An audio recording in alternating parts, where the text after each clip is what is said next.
What's going on, YouTube family? It's your man Pristine back with another video, and here before you is the new iPhone SE 3rd gen.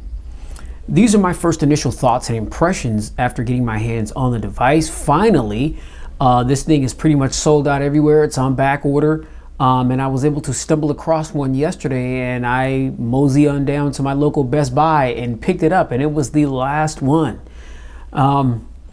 Amazing how many people really gravitate towards, these SE devices when they drop. So, let's not waste any time and let's just get right into it. Here is my initial thoughts and impressions of this device. It freaking sucks. The end. If you like this video, please hit the like button. Be sure to like, share, and subscribe. Nah, hold up, yo, chill, yo. I'm just messing with y'all, man. I'm just messing with y'all. All right, look. Let's on a serious note, on a serious tip, all right? Because here's the fact of the matter: there's a market for this device, right? Right now, initially, back in 2020 when the SE2 dropped, once Apple did the keynote and they explained it, and I saw that body, the aesthetics and the cosmetics of the device was what was so problematic for me, because for me, in my personal opinion, in the way that I feel, you don't utilize a particular design language and then you go away from it because you are trying to elevate and expand and accommodate more of what the people want. But then all of a sudden, just out of nowhere, just go back to a design language from years ago, but just update the internal specifications and then call it a special edition, right? So that was where I had the initial issue with the SE 2020, and I slammed and just completely scandalized and maligned that device in the first initial thoughts and impressions video. But I will say, and I've said in other videos, that after using the device, and look, let's just be honest, man. I'm gonna be transparent with you guys. The only reason why I picked up the iPhone SE 2020 was to clown it. Seriously. It was to seriously just make a mockery of Apple, because I thought that it was completely asinine. But here's the thing. When you get the device in your hands and you really start using the device, my thoughts on it changed. Okay, the SE 2020 was a really good device, and the bigger, more top tier iPhone at that time, which I had, it was very difficult for me to remove my SIM card from the SE 2020 and put it back in the higher tier iPhone of that time. Why? Because it had the same processor as the iPhone at that time, which I believe it was the A13 Bionic. And so, as far as the overall experience, it was very similar. You were getting the same processor, and that was another thing that kind of ticked me off, because earlier, before the SE had dropped, I spent top dollar, I think it was the iPhone 11. I spent top dollar for my iPhone 11 Pro or something like that, only for Apple to turn around and some months later release the SE 2020 with the same internal specifications for like a fraction of the cost. So it was like, wow, Apple, what a slap in the face to the people that, paid top dollar, for your flagship device. And so, I had an issue with that. I had an issue with, the body style of the device, because this body style dates all the way back to the iPhone 6. That was like maybe 7.5, 8 years ago. I mean, we're in 2022 right now. Okay. And so, I personally have never seen, a design language last so long, but I guess Apple's just like, hey, we're Apple and we can do what we want to do and people will support it. And so, I was kind of caught off guard at this most recent keynote when they released or unveiled this device, because in my mind, I was like, there's no way that Apple is going to pull that move again. right there. The SE3, it's got to be, a totally different design. It's got to be something new. It's got to be something fresh. It's got to be something that's on par with, the iPhone experiences that, we know and love today. And, I'm a fan of the bigger display. I know a lot of people aren't really fans of the notch. A lot of people still gripe and grumble about Face ID, which, I get it. I understand. But just like the removal of the headphone jack, it's like Apple is still moving units. I mean, so obviously, the Face ID and the notch is not big enough of an issue, to most that have iPhones, because they're upgrading to these devices. They're going away from the old to the new. So again, it's kind of a head scratcher as to why Apple continues to think that it can do stuff like this. I mean, so here we are, 2022. I mean, today is April 9th. 2022. Like I said, I was able to pick this up from my local Best Buy yesterday, last one they had in stock. But I was absolutely just flabbergasted when Apple, unveiled the SE3 with the same design language. Okay, and I put out a video saying, hey, don't buy this monstrosity. That's what this is. I mean, this is atrocious. This is unacceptable. And, this is not right. And people should not support this device because Apple is really shortchanging people. Now, those are my feelings. Okay. But then after I thought about it, and I thought back to where, okay, well, when I got the SE 2020, it wasn't really all that bad. And it's like, once you start using the device, you kind of get used to, the big chin and the chin at the bottom and the big forehead at the top, right? The 4.7 inch, 720 IPS display, right? I mean, it's the same internal specifications as the iPhone 8, but things are enhanced a bit because it now has the A15 Bionic chip. So here are the nuances with this device. Now, we've got the A15 Bionic chip. Rather than 3 gigs of RAM, we have 4 now. The battery is 1821 or 2000. Somebody confirm that in the comments for me. Some people are saying it's a 2000 milliamp hour battery, but I could have swore that it was a 1821 milliamp hour battery. Okay, but my understanding is that battery, life and sustainability is much better now because of the power efficiency of the A15 Bionic chipset, which that's the most powerful chip on planet Earth right now. All right. Okay, so we've got the A15, we got 4 gigs of RAM, we now have sub-6 5G. We've got ceramic shield, which is, Apple's, toughest grade of glass for durability. So we've got some serious durability now with the iPhone SE. We've got a couple of new colors. We got Starlight, which, last year, or well, not last year, but a couple years back in 2020, you had the colors product red, white, and black. Well, now they're going product red, Starlight, which is kind of like an off-white, kind of color. And then you got Midnight. Now, some people are saying Midnight is black, but I'm like, this phone is blue, and I'm not sure if we can catch it, and can you guys see that? It looks blue, or it looks black, but man, this is like a really, really dark blue. Now, one thing that I do like is this case that I've got on this device. This was my case back from the iPhone 8. So it's funny, it's like, whenever I get rid of phones, a lot of times I buy these phones and I know that people are just like, oh, I don't buy phones only to mess around and return them. I don't return all my devices. I keep them, and then, once I'm done with them, I sell them. I know people that, are always looking to get their hands on a good deal on a mobile phone, and a lot of times I've just got a drawer full of phones. I can't use them all, and so a lot of times I just sell them.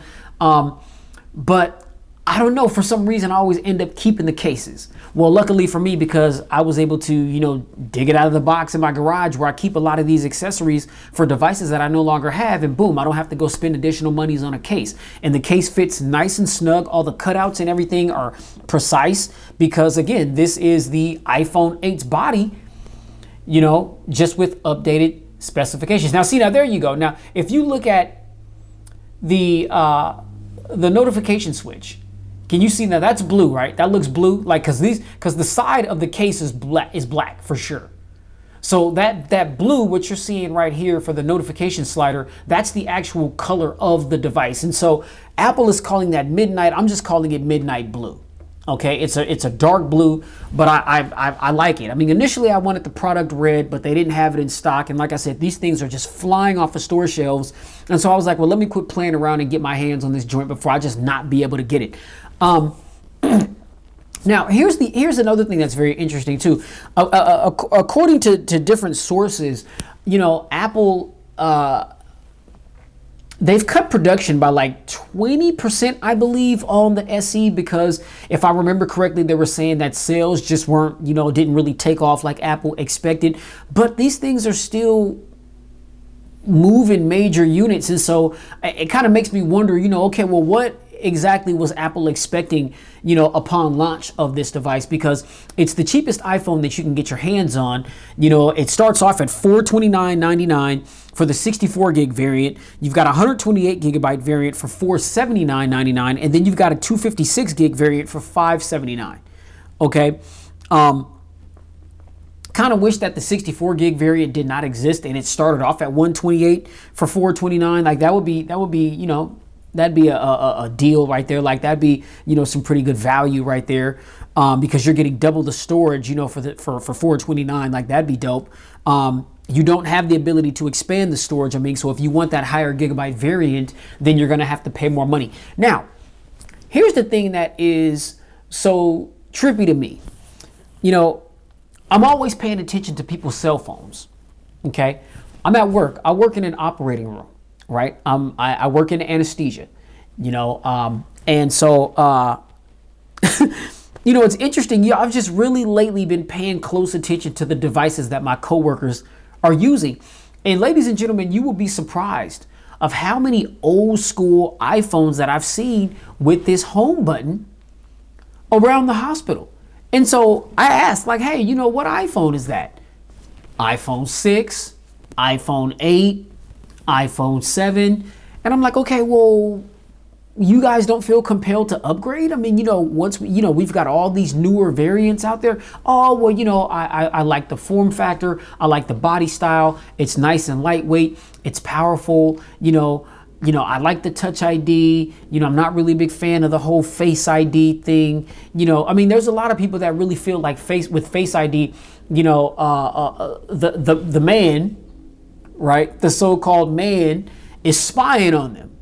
And so they feel much more secure by not having their face scanned to get in their device. And they're just, so accustomed to the trusted thumb, Touch ID, which, I'm no conspiracy theorist. I don't know if that's true or not. It sounds illegal to me, but in this world of tech in which we live in nowadays, anything is possible, I guess. There's a market for this device and Apple knows it. And so I understand now that that's why they continue to produce this. But in all actuality, ladies and gentlemen, it's not a bad experience. Now, me personally, I would rather, because, I'm just a fan of tech innovation. And I'm like, okay, well, we've moved away from this design language and this is where we're at. This is the iPhone 13 mini. And as you can see, it's actually a little bit smaller than the SE 3rd gen. The SE 3rd gen is a little bit wider and taller, but you can see the screen size is bigger. This is a 5.4 inch screen. This is a 4.7 inch screen. And this phone is bigger because it's got the forehead and the chin at the bottom, that houses that home button. Now, there's been some somewhat confusion as to, what Apple has been wanting to do with, the mini. I know that, with the 12 mini, they weren't really moving them as much as they thought they were going to. And so, I kept hearing reports that Apple was going to slash production and just stop making them all together. And so I was actually surprised that once Apple unveiled the 13s, that there actually was a 13 mini. But in my personal opinion, even though I can understand, why Apple continues to, give people this particular design language with Touch ID, I think that the 13 mini is the real SE. And I know that when the SE 2020 was out, the iPhone 12 mini I had And I made a video saying that I feel as though that's the real mini. And so I'm like, I mean, if you think about it, okay, Apple, it doesn't seem as though they sell as many of the mini units as they do the iPhone, 12 or 13, definitely not the Pro and the Pro Maxes. And so it's like, well, why not take this device, which has given us a bit of a bigger display. It's still very small in form factor. I mean, like I said, this phone is smaller than the SE. So it feels really good. It's it's lightweight. Now it's got some heft to it. As far as like the weight, because it's made with ceramic shield. Premium glass materials. And Apple, they make all their devices with top-notch materials. So there's even the SE here. It's the cheapest iPhone, but it feels extremely premium, right? There's nothing cheap feeling about it. If they want to, appease, the crowd of people that want Touch ID over Face ID, Apple has the technology to, give us Touch ID in the home button, just like they did on the new iPad mini that has been just completely redesigned. They also did it with the new iPad Air, now housing the M1 chip. And so it's interesting how Apple is showing that they have the means to, continue to put Touch ID on devices in the form of a home button. So it's like if you really want to accommodate those that want Touch ID, man, do away with this design and give us a more modern design, and just put this is the power button for the 13 mini here where I'm pressing, and man, just put Touch ID on that. You know what I mean? So it's interesting how, Apple, they've got the technology to do these things. Why they won't, who knows? Okay. But yeah, so, like I said, I just picked the phone up yesterday. I've already got everything set up. Again, it's got the A15 Bionic chipset in it, which this chip is just an absolute beast. And so, everything that you do, it's going to perform well, just like it does on the 13, on the 13 mini, on the 13 Pro, and the 13 Pro Max. And see, that's the thing too about Apple, that iOS, UI, it's a near flawless experience across all their devices. And so it's not like Android where you have all these different tiers and you notice drop-offs, with this device or that device, depending on the price point. It's just like, really the experience is pretty much the same on the SE as it is on the mini. Actually, about a week and a half ago, I sold my 13 Pro. The only thing that I miss with, having these two devices and not my 13 Pro anymore is that the 13 Pro had, oh my God, I'm drawing a blank. It had the higher refresh rate. You know what I mean? And so it's like, once you kind of get used to that, then, it's a feature that you don't really want to do, without. But as you can see, the device, the screen, it's very responsive to the touch, right? It's 60 Hertz. It's not 120, but is that a big deal? No. I gotta say, I do like the way that it feels, especially with this case, because this case, it's like a soft, a soft rubber texture around the sides, just to kind of, give it some grip and overall protection. I like the fact that this case has a clear back. So you can still see your Apple logo. You can appreciate the overall aesthetics, even though it's pretty simple. Still, people like to show off that Apple logo. And so they like the Apple high side, if you will. But yeah, man, everything just works. Everything just works extremely well, just like it does on all the other Apple devices. So, yeah, those are my first initial thoughts and impressions, of the SE 3rd Gen. Stay tuned. My full pristine review is going to be coming soon. Also, I'm going to be doing a comparison because, see, this guy right here, the Galaxy A53, is, in my opinion, what Samsung released to rival the SE3. They're both around the same price point. The A53 is $449.99. The SE3 is $429.99, and so definitely there's going to be a comparison that I'm going to do between these two devices because there's pros and cons with both.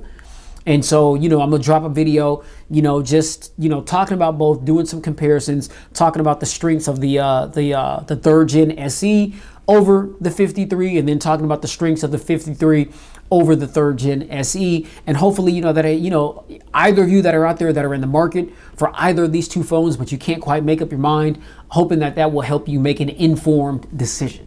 So stay tuned for that. All right. If you like this video, hit that thumbs up button. Be sure to like, share, and subscribe to expose yourself to tons of videos that I've done like this one. Keep it locked here at Pristine Mobile Tech. Be sure to click that notifications bell so that every time my videos drop, you'll get notified and you can be one of the first to check out the content. Comment section is where I'm always chilling at. I love to talk tech with each and every one of you. All I ask is that you keep it respectful and I will reciprocate that. And we will talk tech respectfully. All right. So until the next one, you guys already know, please stay safe, get spiritually fit because we're definitely living in the last days. Much prayers, are going out, to the people that have been affected, by this virus, to the people that are affected, by this war that's going on. A lot of chaos in the world, ladies and gentlemen. And so, there's no time like now to get spiritually fit. If you haven't committed to Christ, if you haven't given your life over to God, you can do that. All you have to do is accept him as your Lord, your Savior, and man, boom, he will transform your life from that moment forward. And all you got to do is trust and believe in him, and he's got you. And I am a living testimony of that. You know what I'm saying? Because I've come through some very, very trying times in my life. Depending on who you ask, I ain't supposed to be sitting where I'm at. But God got a hold of me, turned my life around. And, I've got the T-shirt, to prove it, and I'm wearing it. You know what I mean? And that's why I like to, witness to you guys at the tail end of these videos. I understand I have a little bit of an audience, you know what I'm saying? But I mean, if I can help you make an informed decision on a mobile phone that you want to get and possibly help save your soul as well, oh man, that just sweetens the deal even more. So those of you that kind of question, oh man, why is this guy always talking about his faith and religion? It's a tech video. Well, that's why, because I love you. You're important to me. You're God's creation, just like I'm God's creation. And there needs to be more love and kindness and compassion and respect amongst one another rather than all this riffraff and killing and violence and discrimination and racism and all these different types of isms, you know what I mean, that hold people captive, man, it's just, discrimination, marginalization, man, it's just not okay, man.